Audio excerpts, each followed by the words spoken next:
এই যে আমার বন্ধু সোহেল আমার বড় ভাইয়ের শাশুড়িকে রক্ত দিতে আসছে। সে এক ব্যাগ রক্ত আমার মাওইকে দিয়েছে। তার জন্য সবাই দোয়া করবেন। দোয়া তো অবশ্যই করবো। আমরা মুসলমান, সবসময় ভালো কাজ করবো। যদি আল্লাহ তাআলা হাসুরের দিনে এই ভালো কাজের উসিলায় নাজাত দান করে তাহলে খারাপ কি? সবারই বেশি বেশি উৎসাহ দেওয়া দরকার যে সবাই ভালো কাজ করে, মানুষের উপকার করে। আমি আল্লাহর খুশি করার জন্য রক্ত দিয়েছি, আর কিছুই না।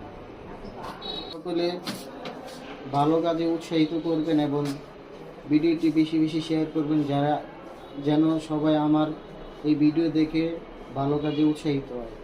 ধন্যবাদ। আলহামদুলিল্লাহ, রক্ত দেওয়া শেষ হলো। তাদের পক্ষ থেকে আমাদের একটা চাবির রিং গিফট করেছে ডক্টরস।